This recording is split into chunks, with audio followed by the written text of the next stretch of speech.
Well, let's call this special board meeting to order. We have a celebration, even though it's not on the agenda. Okay. Janelle's with us today. Janelle's here. Glad to have you. Yeah, you know, she hears wooden spoon catering. There she is. So, yeah, don't blame her. So I guess we'll just jump. Oh, I have to say that we do have an established quorum. And now we'll just jump straight to the Terry show. Woohoo! I know this is the one board meeting every year that is your favorite, mainly because we have food. Yeah. You want to introduce your back table back there? I would love to introduce the back table. I think we all know them, but it might be nice. So sitting on the very end is Leanne Carter. Next to Leanne Carter is Valerie King. Next to Valerie is Teresa Self. Next to Teresa is Amy Sanchez. And here on the other end is Miss Kelly Sweebeck. Kelly's way over there by herself. She is. She's social distancing. She's doing a very good job. So, real briefly, can they tell what they do? Sure. Would y'all like to stand up and tell what your responsibilities are? Sure. Leanne Carter, I'm the director of ESOL programs. I also help with onboarding the teachers and the mentoring program and family and community engagement. I'm Valerie King. I'm director of academic support and gifted programs for the district, and I also support grants placement at the high school. I'm Teresa Self. I'm the district treasurer, and I take care of the kitty cards, majority of that, and pretty much Terry's right in there. So whatever we work on, a lot of things. But Whatever I don't want to do. No, I'm kidding. I'm kidding. Yes, that's correct. I do it, fixed assets, things like that. Amy Sanchez, I direct the student services and school improvement. Kelly Sweebeck, Director of Assessment and Accountability. I work with professional development, compliance, licensure, teacher evaluation, all other duties as assigned. Is that all? On a good day. On a good day, yeah. All right. Terry, you got the floor, I guess. Okay. Jody, you want to preface this by anything? Yeah, or- you go, Jody. You say a few words, Jody. Okay. Well, we have to provide you all a budget and have a budget approved by the end of this month. So the purpose of this meeting is for Terry to present this budget this year's budget. And she will hit on this in her presentation, but one of our big focuses in preparing the budget this year was to try to be a little bit more precise on our revenues and expenditures and budget plan. So I'll let Terry take it from here. It's going to be the Terry show. And as I said, I think she'll go through some of that in her presentation. I will. First of all, just looking at what are you looking at? So in your board packet, I have given you a budget, and it shows you the 3 previous year actual expenditures. The blue column is this year's budget, and in the orangish pink peachy column is last year's budget. So you can see how our budget this year compares to last year's actual expenditures versus what this year's budget looks like compared to last year's budget. So you have different views to look at on that. At first glance, one of the first things you will notice, or maybe you didn't, was that we actually have a balanced budget this year. So we have expenditures that equal our revenues this year. We don't have the big negative forecast, but we don't have a huge positive forecast this year. I spoke with Jody and worked with Jody, and we were in agreement that it was time for us to budget more in tune to the way we've been spending and the way we've been receiving money. So if I can get the buildings and our departments to allocate their given funds, surely we can spend our allocated funds. So that is one of the biggest differences you will see this year. So I have not planned for a catastrophe in the fall or in the winter with a big snowstorm. I'm going off of what's really happened in the last 2 or 3 years. So our spending is much more reflective of what has actually happened, as is our revenue. Any? Get in for a second. Uh-huh. So there's pluses and minuses to that. Plus is, we've got hopefully a much more accurate depiction of what we expect. And in the past, the budget may have shown a negative for the year. We may have ended up with a big positive, and there may have been a pretty good gap. And it's because we were off. We played it safe on both ends, and then we ended up with a big number of a difference. So this is hopefully more accurate and can track along through the year and be a really accurate representation of what we think is going to happen. The downside of that is if we do have that catastrophe in the winter and we have an extremely cold period of time for 6 weeks or whatever, and our electric bills skyrocket, Their pipes freeze. or the pipes freeze, if we have something like big, major happen like that, then there is always the possibility that we are going to be way off budget, and we may even have to come back at some point and ask you all to revise. But hopefully that's not the case. The goal here was to get that little dash down there where it says revenue above or below expenses in the blue column. And so that dash means we're dead even. So, okay, sorry. Nope, you're okay. So if you turn the page, the first section is our revenue section.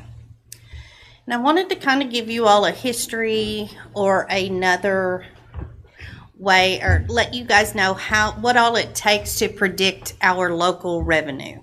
It is, it's amazing how complicated something so easy should be.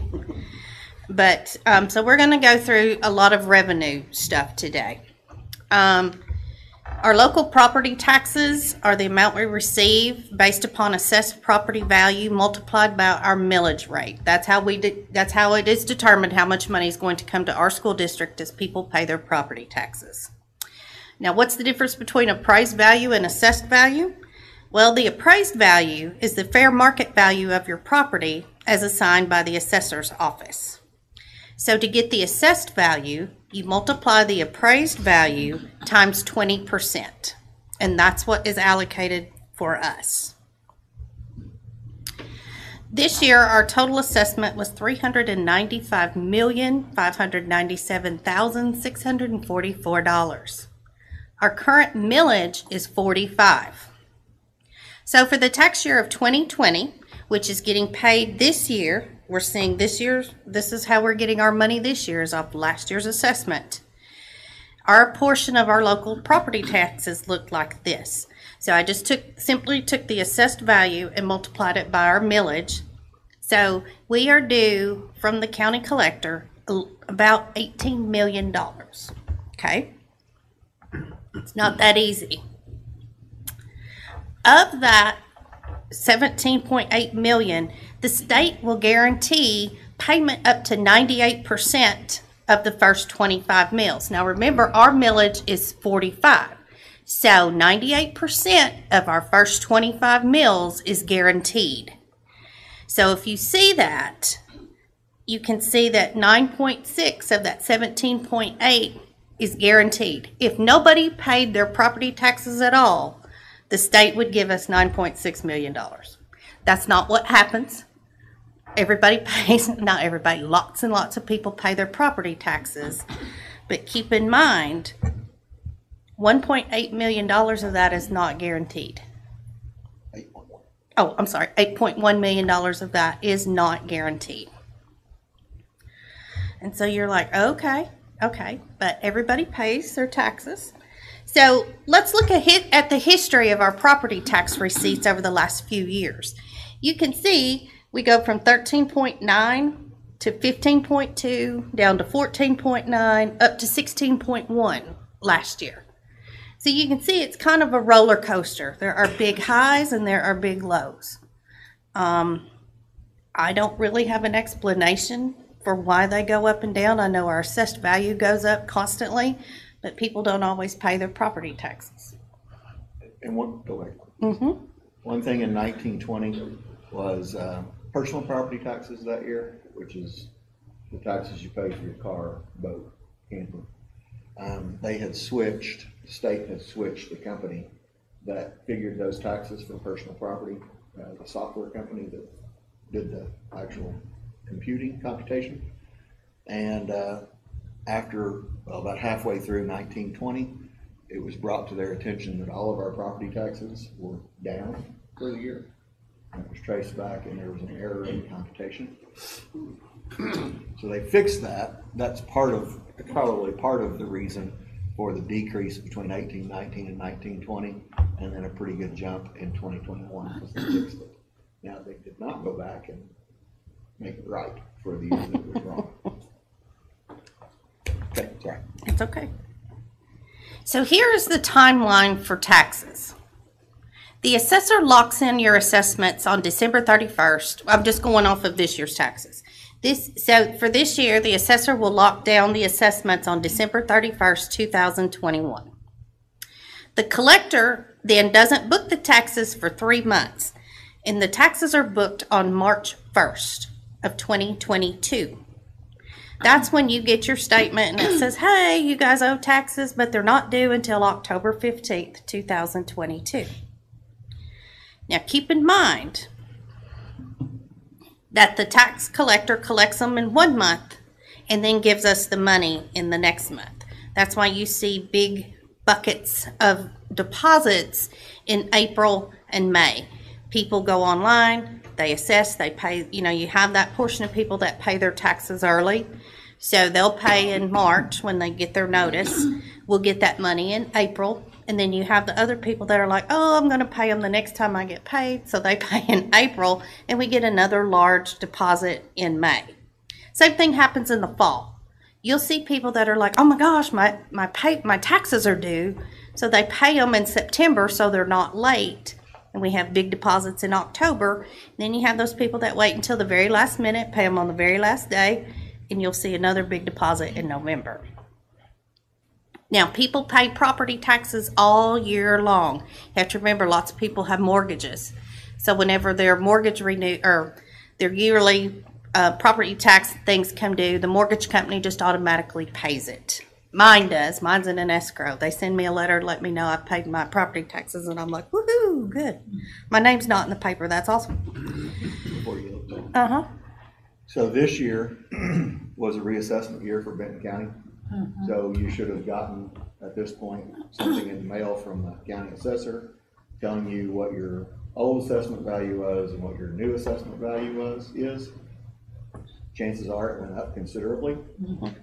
And there are some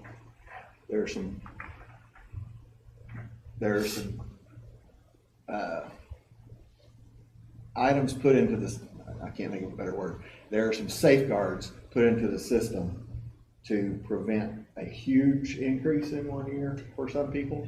So it may only go up gradually over a course of time. But in the assessor letter to you, it actually showed what the previous assessment value was and what the new one is. And mine went up about 33%. And since I'm purchasing the home this year, my taxes will go up 33%. That's not the case for everybody. A lot of others have a safeguard built in if they've been in a house. Yeah. Like my house, I bought it a couple of years ago. Mine can only go up a maximum of 3% a year until it hits the final assessment. So that will be gradual, whereas mine's going to be all at one time. But that big increase doesn't actually show up for us Till because 22, it's 23. It's not on the books until March 1st of next year. It'll be billed for October, but then we won't get that money until November, December, and into 23. And I think that's actually the next slide, and I'm sorry. Yep. Hey, help me out. This is making this short and sweet. Okay, that's great. That's what happens when people pay their taxes. So what happens when people don't pay their taxes? Well, there's a whole other timeline that goes into play for people who don't pay their taxes. So let's say in 2021, your taxes are assessed. They're due October 15th of 2022. In 2023, the unpaid taxes are considered delinquent. If not paid within a year, which would be October 15th, 2023, the delinquent taxes are transmitted to the Commissioner of the State Lands for the sale of the property. So in 2024, the Land Commissioner will still attempt to collect the delinquent taxes. In 2025, he or she will continue to collect the delinquent taxes. And finally, in 2026, the Land Commissioner will sell property by bids for the purpose of payment of the taxes. So when you see these columns on here that are listed delinquent, land redemption, that's what happens there. We're getting money from properties that owed taxes 5 or 6 years ago, and we're finally getting it. It depends on how quickly it sells. There's a lot of ifs, ands, or buts. So basically, the way I estimate that is I look what's happened over the last 3 years, get an average, and move forward, because it all depends on how the property sells. Some observations. I've already talked about how we get our tax money the month after the treasurer receives the money. So think about this. Most of our 2021 taxes are revenue to the school district in the 22-23 school year. And you have to remember that the state taxes go from January to December. That's their revenue period. Our revenue period is July through June. So we're still receiving taxes from the last 2 or 3 years in this year, but not this year's taxes until next year. So it's really hard to match up those collections. Some other definitions as you look down under local revenue, your delinquent taxes are from last year's levy that have remained unpaid and have gotten paid this year. Excess commissions. These are monies that are set back by the assessor, collector, and treasurer's offices out of our monthly allotment. They actually hold back 10% to cover the expenses of their offices. And then by the end of the year, if they have not spent all of the money, they have to give us what's left over. And so that's excess commissions. Land redemption, I mentioned earlier, is the amount received from the delinquent tax collection process for property previously sent to the Commissioner of State Lands. Other local revenue that we will receive this year is pre-K tuition. We actually have several of our employees that were able to get slots in our pre-K program. Now, we always allow outside slots to come in first, but if we have any available, we allow our employees to take those slots, and they pay us $507 a month for their student to be in our pre-K program. So we actually have some pre-K tuition coming into us this year. Interest, if you will notice, interest on our bank accounts, not so good lately. I mean, we had some really good years, but the interest rate kind of not that great right now. Refunds are simply credits and things that we earned before June 30th, but maybe the vendor didn't give us our money back. Maybe they thought we were going to buy something else and they were going to apply that credit to a current expense. This is monies we received for last year's expenses. Sprint broadband, and Jody can help me explain this better. We lease part of our bandwidth to Sprint, and they pay us, right now it's about $2,300 a month to lease our bandwidth to get their coverage area where it needs to be. I'm not sure exactly if they use it currently, but I think it is going to, if they haven't already done it, it's going to help them build out their 5G network. But we were one of 5 schools in the 70s or 80s in Northwest Arkansas that filled out a form to get some bandwidth from the government. And so the school district owns a little bit of bandwidth, And several years ago, the old lease, which we were not getting paid for, because the company had gone under, it was time for us to put it out, and Sprint bid on it for all 5 of the schools in Northwest Arkansas.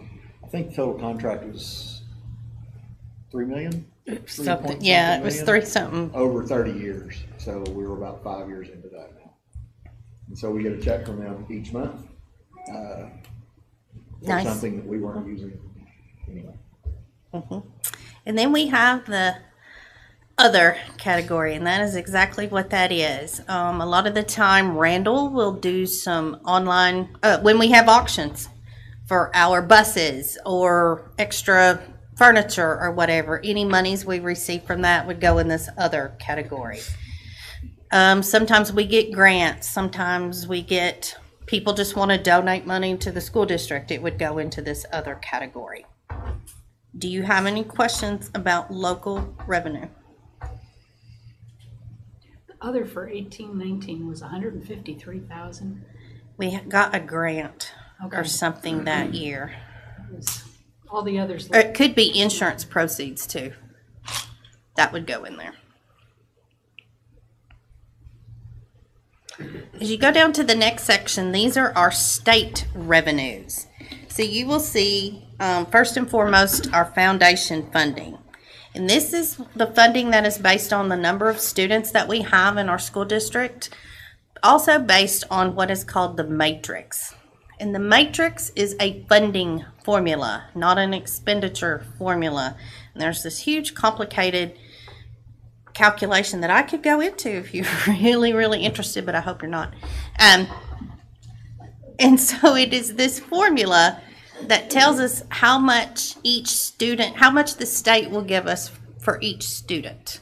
It is multiplied by our average daily membership, and that means how many kids were in attendance on October 1st. That's simply all that means, is our average daily and it's not really October 1st, it's calculated every quarter.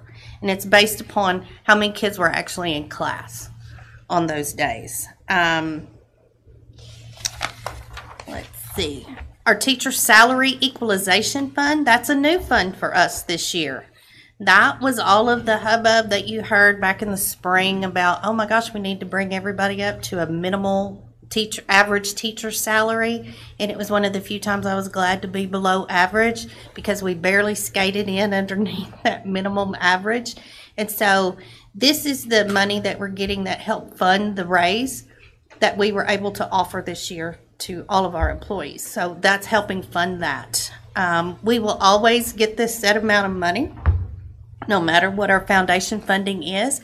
Our foundation funding is actually lower this year than it has been in quite some time, simply because we lost so many students last year that chose to stay home due to COVID reasons. We have seen that number come back up this year, but we won't see the funding for that until next year. National Board Certified Teachers, yes sir, Till next year or next quarter? next year, Now, that's a complicated question. you're right. So the foundation funding won't happen until next year. Foundation thing. That's But the key. we also get either declining enrollment funds or increasing enrollment. Right. Growth funds. Growth funds. And so we're on schedule to get declining enrollment funds to make up part of that. Because the first year you have a big drop off, they give you about half the money back anyway, just to help ease that decline. But we also might get growth funds because we are currently 100 up from where we were last spring. You cannot get growth funds and declining balance funds in the same year. So last year we actually got growth funds. We got 1/4 of growth funds last year, and we got no other money. So this year we'll get declining balance, but not growth funds, more than likely. I see that on your bullet. Yeah. Now, I'm a little ahead, sorry. That's okay. National Board Certified Teachers is we're basically a pass-through for the state. The state used to pay this directly to our teachers and send them a 1099 at the end of the year. Well, they decided last year that probably wasn't fair. So now they send the money to us to distribute to our employees through payroll So that payroll taxes and things such as that are held out. It's totally 100% reimbursable for us. So it doesn't cost us anything to do this, but it's pass-through money.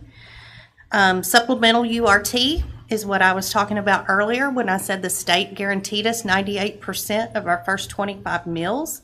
So if our collection rate is only 96%, they would pay us the extra 2%, the additional 2% to get us to 98. On the flip side, if we collect more than 100%, we have to send that back. More than 98%, we have to send that back to the state. This is to keep all of the schools level at 98%. We have sent checks back to the state, but we've also, most of the time, get money to us. Hardly anybody ever collects 98% of their outstanding taxes. So, declining enrollment, I've got a slide on that coming up. Our ABC grant is the money that we get for our preschool program. It's a set amount based on 140 kids. We get that every year. And then there is other. Other for the state is also like Amy Carter last year got that math grant. Well, we weren't expecting that, but it comes from the state, so it would go in the state other category. Here is our declining enrollment calculation. I've never had to calculate it, so I actually had to look it up because we have always gotten growth funding. We have not, since I have been here, and I've been here since 2013, we have not received declining enrollment funds. So it's kind of crazy. You take the average of year 20 and 21, the 3/4 average daily membership. So you average that, and then you subtract out last year's 3rd quarter average daily membership and multiply it by the state foundation funding amount. So this year we are expected to get $671,804.28. So it's quite a chunk of money. A lot of money. But that's how you get to that number. Do you have any questions?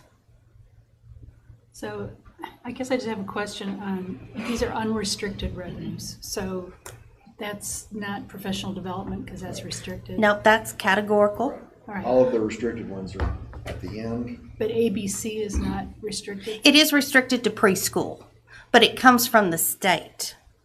It's not like, it's kind of a grant.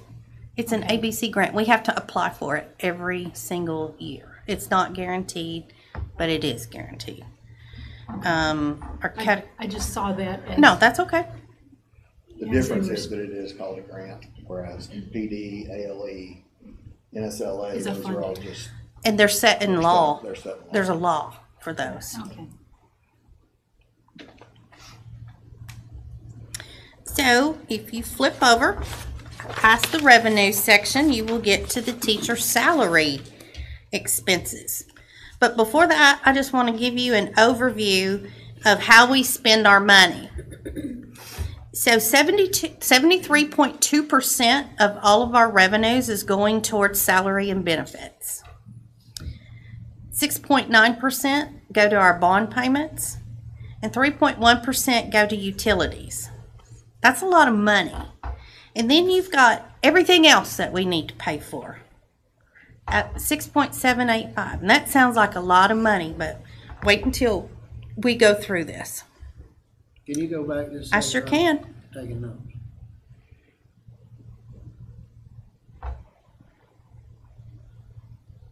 Okay. Thank you. Teacher salary fund is just that.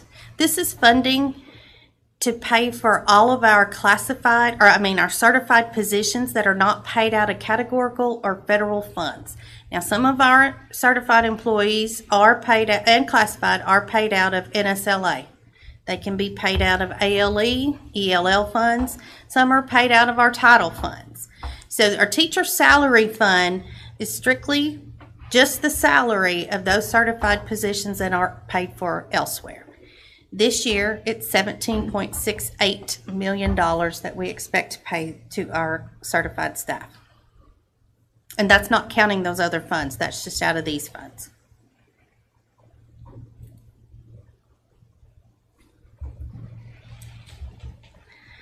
So after that, you go to the next page, which is our operating fund.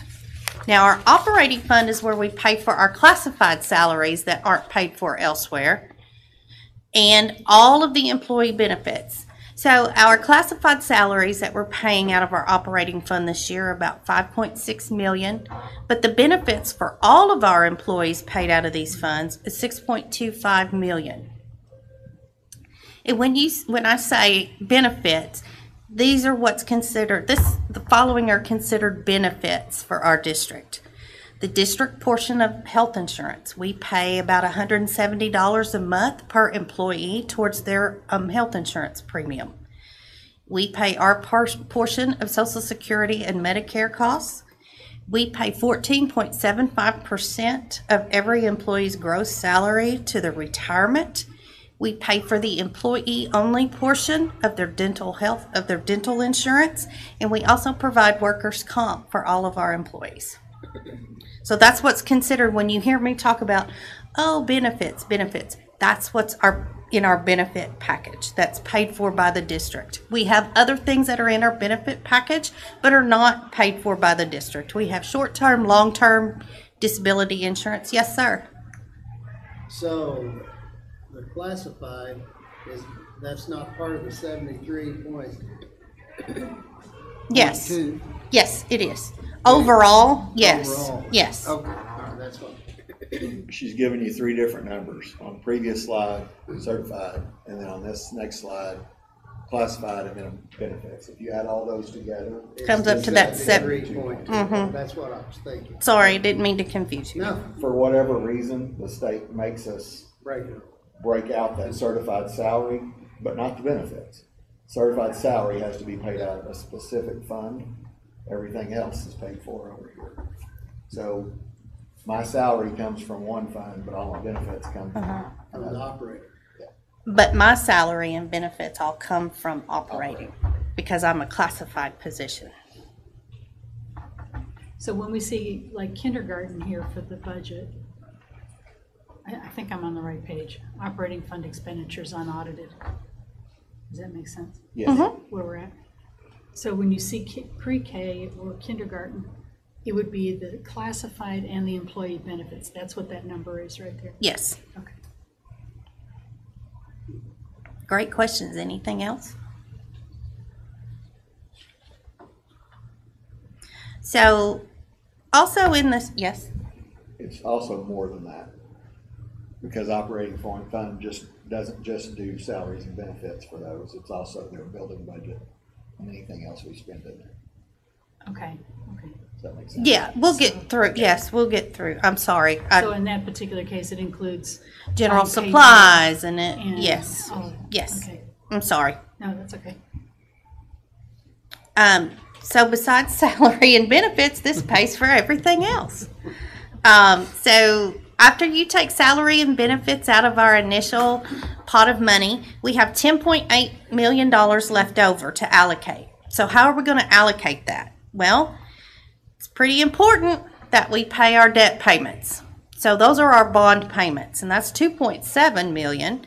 And then, it's pretty important that we have heat and water and lights and things like that. So our utilities come out next. Those are our next biggest expenses.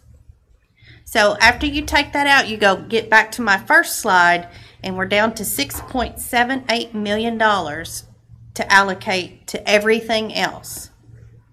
And when I say everything else, let's talk about what that has to cover. It has to cover transportation, not only school buses, but fuel for the buses. General supplies for classrooms and departments. That is, I got a list.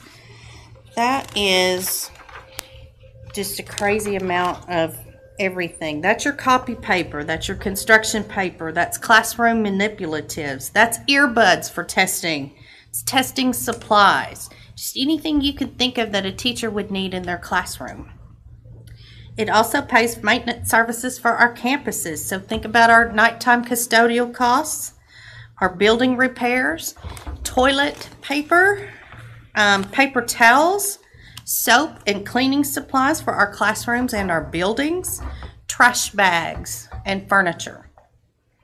After that, you can think of, well, our kids also need technology. So that helps us pay to replace all of our outdated Chromebooks, keeps our wireless network working as it should. We update all other technical equipment as needed to make sure that all of our kids have what they need to learn in this digital world. Then you have to think about, well, they've got the devices, now maybe they need some curriculum. So that pays for textbooks, software. It pays for special services such as PT, OT, speech therapy, therapeutic day treatment. It pays for our nursing and our nursing supplies.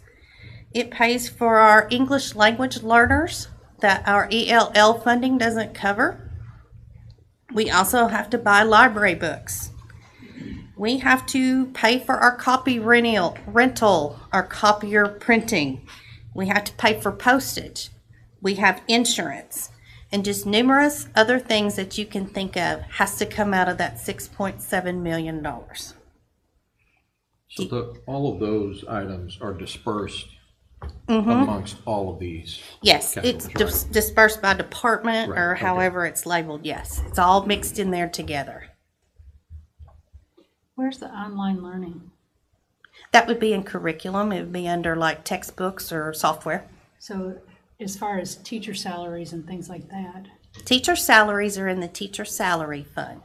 right, but for those teachers that are in our online, Oh, that is getting paid out of our ESSER funding right now. okay, And it's not anywhere in this budget at this point, It's not in this budget at all. because that's a completely separate. That's a fund. federal, yeah, we don't talk about federal monies here. okay. We talk about local and state. But if we were paying for it, if it was Would it be a separate third, fourth grade category? teacher, it would probably be in the third, fourth grade, in that. So it'd be like elementary. south side? It would be an elementary item in here, because elementary, it's not building specific, it's, the way she has I it see, set up I see, is okay. the way we have to code it. So we don't have a specific spending code for just Southside. Yeah, We can identify it with part of that code, but the code for all of our I get elementary it. starts with the same 4 digits, so they're all in the same category for this purpose. I just wondered whether they were being melded into these categories or it was its own category, but apparently it's its own. Because we're doing it with ESSER, it's its own right now. But even when they come into our, they'll be dispersed among the departments or the buildings. They will not have their own line. It won't be like their own school, No, okay, even though they have their own principal, Correct. correct. okay. Anything else? And if we were paying ALE, if we were paying Main Street out of operating fund, it would all be part of high school. Because it's all Sure. under the same code. We actually spend our ALE money mostly on ALE, but that's a separate pot as well. But if it were part of our operating fund, it would be under high school. High school, okay. That makes sense. Speaking of categorical funds, let's talk a little bit about the categorical funds. Our categorical funds are professional development, alternative learning, English language learners, and enhanced student achievement. Those have to be spent in a particular way. So professional development, of course, is spent on getting professional development for our staff. Alternative learning is for our ALE high school program, and as Jody mentioned, it's paying for their salaries and a lot of their supplies right now. English language learners, those are funds that are given to us that are set aside specifically for those students who test as not proficient in English, assessments in reading, writing, speaking, and listening. And then our enhanced student achievement, otherwise formerly known as NSLA, that is our funding that is based upon our free and reduced lunch student count. It is a tiered funding system. So for those schools that are less than 70% free and reduced, you get a little over $500 per student. For those schools that are between 70 and 90%, they get about $1,000 a student. And then for those schools who have a free and reduced lunch population of over 90%, they get like $1,400 per student. And so this is money that, help me Jody, has to be spent in addition to, has to supplement, not supplant. It can't be used to fulfill any of the requirements from the state as far as standards. Like we couldn't pay an English teacher with it because that's something we have to provide anyway. So it's supposed to be above and beyond. And then there's like 20 categories of things that we can actually spend it on. That's why it's called categorical, because these are restricted. You can only spend it on this or this or this. And ESA has a lot of things we can spend it on, but it's still limited. Since these are restricted, they're actually not represented in the overall budget. That's why they have separate pages. Yeah. It is state funding, and because you all approve all of our state and local expenditures, they're included on separate pages of our budget, but they're not in the big overall scheme of things. We do not get enough ELL money to pay for all of our ELL teachers and curriculum. We have to spend operating money on that. We do not get enough ALE money to pay for all of our ALE expenses. We can transfer in between these four funds, and we actually use a pretty good chunk of ESA and move it over to the ALE funds so that we can actually pay our people over there. And our ESA funding is what helps us pay for our SROs. Yes, and nurses for the most part. And our nurses. So for professional development, last year it jumped big, and it's coming back down this year in line with the previous year. Is that because of COVID, like the loans? COVID, we didn't get to go anywhere. we didn't get to spend do much last year. Yeah. Carryover. Right. And so we had a pretty good carryover. We didn't spend a whole lot the year before because a lot of our expenses are at the end of the year when we're sending people things at the end of the year. So we've had a pretty good carryover in PD the last 2 years, actually.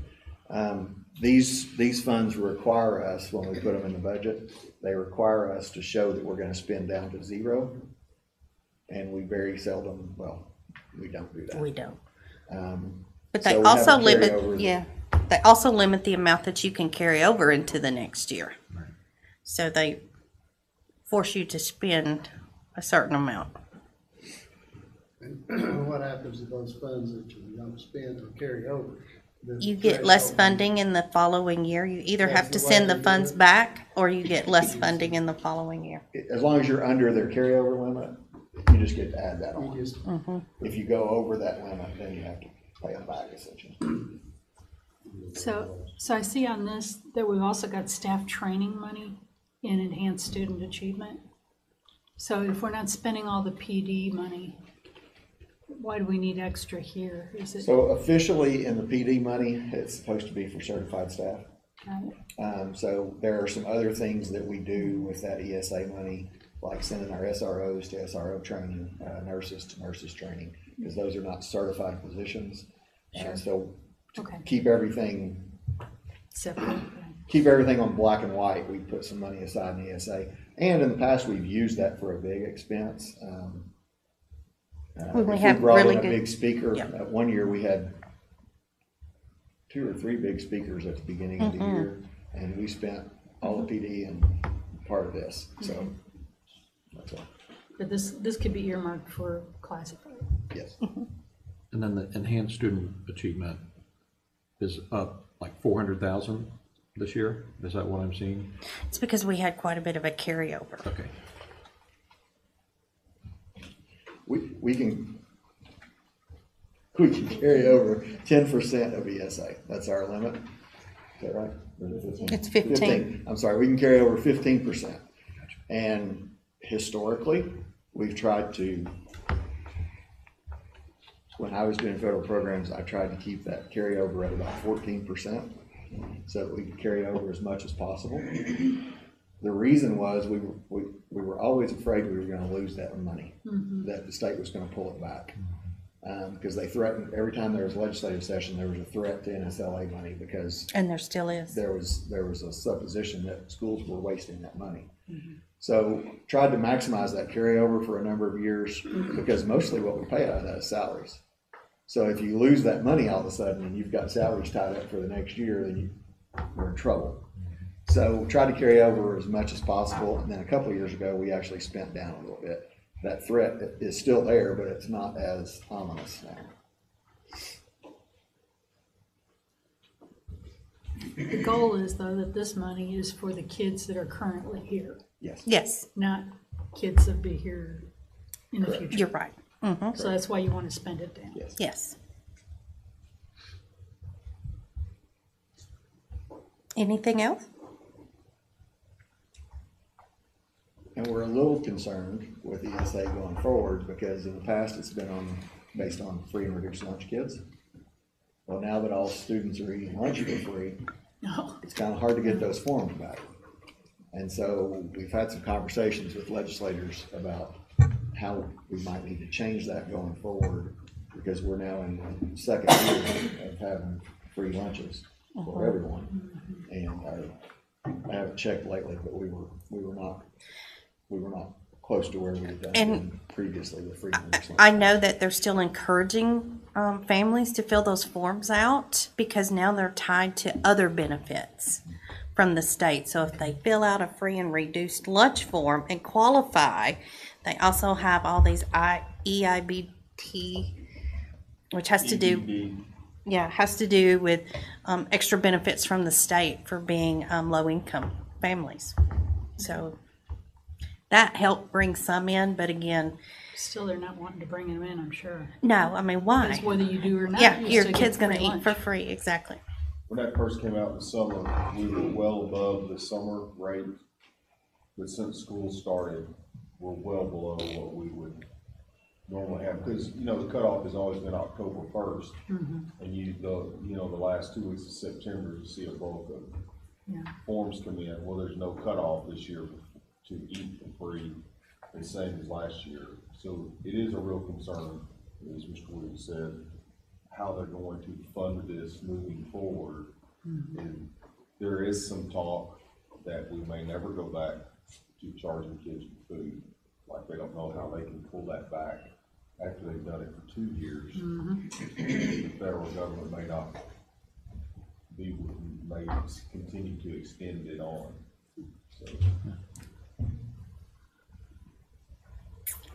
So our next category of expenditures is debt service. That's simply our bond payments. We now only have 2. We're down from 3. We just recently did another bond refinance, so we're getting really good rates on our bonds. And this is how our bond payments break out this year. I'm happy to see that we're paying more principal than interest. That always makes me happy. So that's what and we make 2 payments a year. So we make a huge interest payment in the fall, and that's coming up. And then in the spring, we do another one for interest and principal. And then somewhere during the year, the banks send us this little invoice that says, hey, you owe us $1,000 for servicing your bond. And we're like, okay, here you go. And so that's how that goes. Our final expenditure, which really isn't in the budget, but it is something else that we have to think about. Our capital projects at the very end, our building fund, are the things that we save up for during the year to go forward with future expansion and things in our district. A few of our completed projects that we have done since I started here in 2013, the stadium was the first thing that we paid cash for when I got here. That was exciting for me. Then we moved on to CAS, and we got lots and lots of help from our community to help that be so successful. Recently, we have done improvements to Northside. We built on those 4 additional classrooms for our pre-K.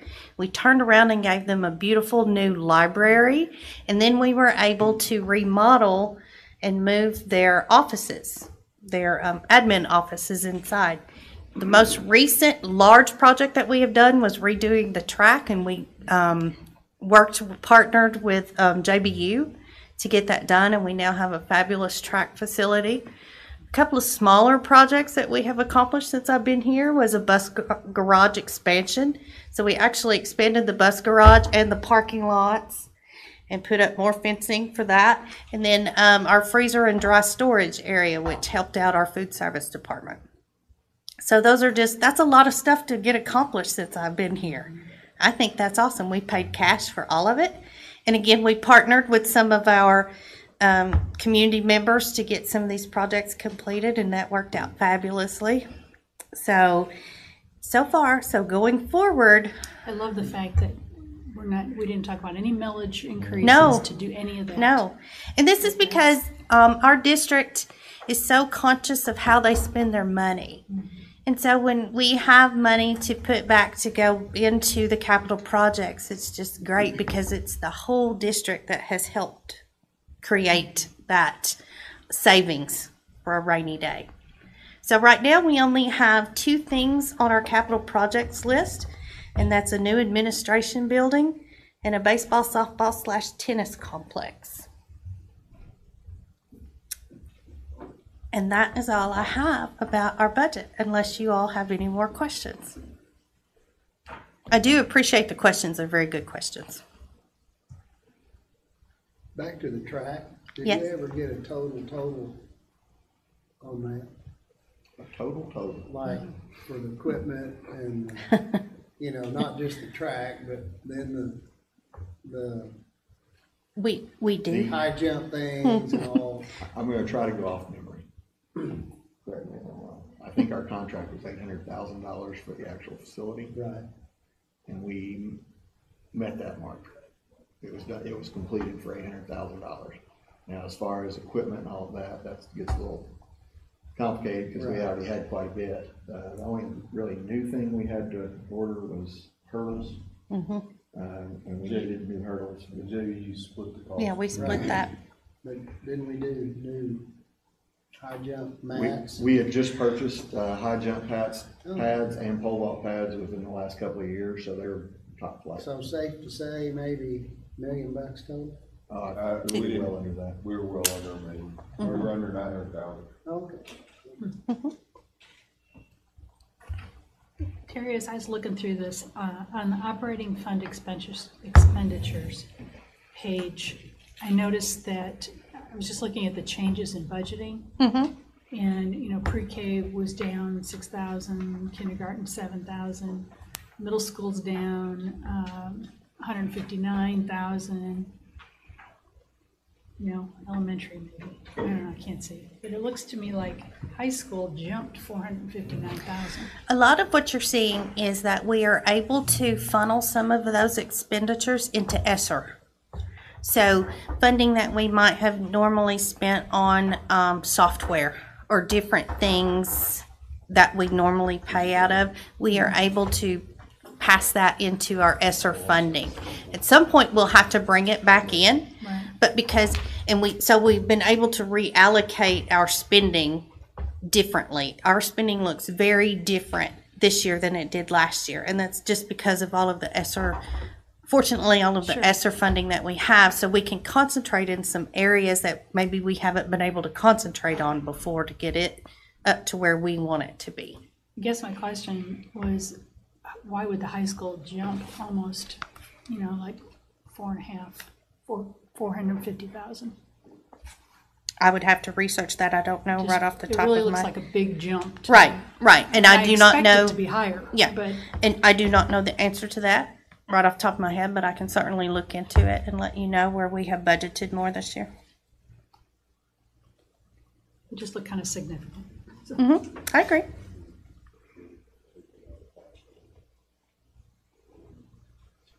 It shouldn't be that much. The salary of the teacher's salary.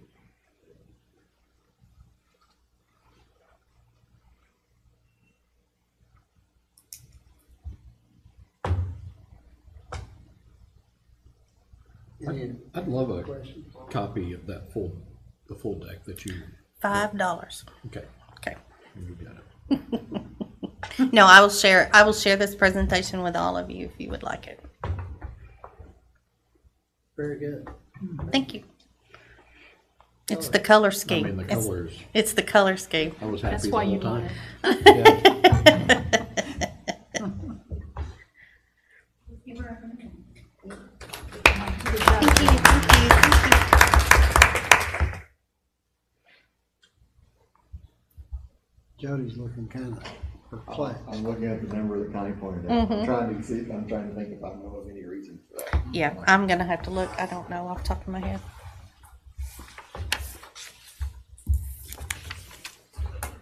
Could it be an error, or is it just, I don't know, as I'm looking at it, I'm thinking, that's get close to $500,000. It could be an error. Yes, it could be an error, but I would simply rebudget it somewhere else because we wanted a zero budget this year. So I would probably So take would it we out have of high to- school and Well, move that's it, fine. That's move fine. it into utilities or something like that. So yes, it is very possible that it is a mistake, but I would Yeah. just reallocate that to Would somewhere that be- else. Does that include utilities for the operating? That's in maintenance. That's in maintenance, okay. Because I'm gonna say high school utilities. Huge. Super huge. big old building? Well, when So- you look at it comparatively, it's Yeah. amazing. So if when we approve the budget shortly, if there's something, do we have to amend it, or is it just fix and you make us aware of the fix? Is that the way? I just fix and make you aware of the fix. I will not budget any more spending than what I have currently budgeted.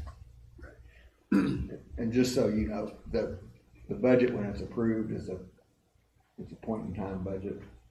Because then after, as we go throughout the year, money gets moved here and there to cover whatever comes up. And so we have a little bit of leeway in doing all that. Okay. Any other questions, comments? I guess we need a motion, correct? Move that we accept the budget as presented. Second? All in favor? Aye. Aye. Opposed? Yay, thank There you. we go. Any other business we need to do today? No, sorry. Motion to adjourn. Second. All in favor? Aye. Meeting adjourned. Yay. Boom.